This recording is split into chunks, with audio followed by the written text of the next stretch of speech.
Alcohol is unbelievably dangerous. I mean, about 10% of people become addicted to it in one way or another. A major new study says no amount of alcohol is good for your overall health. It says alcohol accounted for nearly 1 in 10 deaths in people between the ages of 15 and 49. You say there's 23 detrimental health effects. What are those? It does include significant conditions like diabetes, cardiovascular disease, cancers, liver disease, cirrhosis. Those sorts of things are much more likely. If you're having a couple of wines a night with dinner or a couple of beers at the pub after work, that's about 6 standard drinks for the wine. How much are you increasing your chance of death? That will increase your risk of having one of these 23 conditions by a third, 30% increase.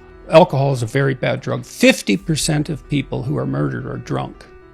And 50% of the people who murder them are drunk. And that's true for almost every violent crime. In fact, if you eliminated alcohol, you'd eliminate most interpersonal violence. It's really bad. I studied alcohol for years. It was my subject of my PhD. Part of the reason people drink alcohol is to get rid of their responsibility. I mean, that's, you hear people drink because they have problems. It's like, yeah. No. Some people drink because they're anxious, and alcoholics drink because they're in withdrawal.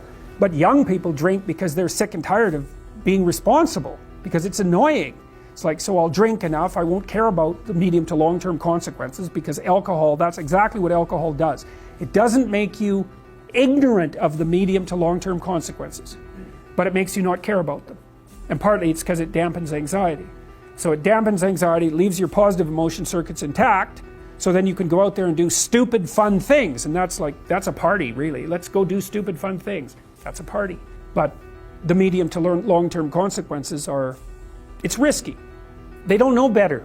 Any tips on avoiding booze? Yeah, that's a real tough one. Well, I would say a couple of things.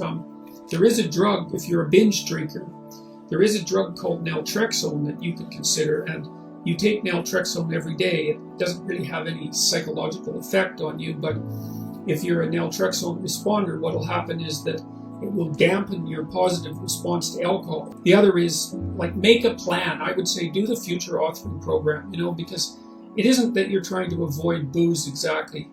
It's that you're trying to restructure your whole life, because if you're a drinker, then all your friends are drinkers, and you're used to drinking in every social situation, and the places that you go to socialize are places that you drink, and it's really built in as a whole set of habits. And so what you have to do is kind of redesign your life, and you have to think of things.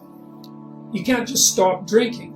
You have to figure out what you're going to start doing instead of drinking. There's a hole that you have to fill in. And the future authoring program will also help you figure out what your life could look like in the absence of alcohol, and what kind of hell you could end up in if you keep drinking and it causes all the problems that it can cause. You can just decide that you slipped and that you're going to get back on the wagon again.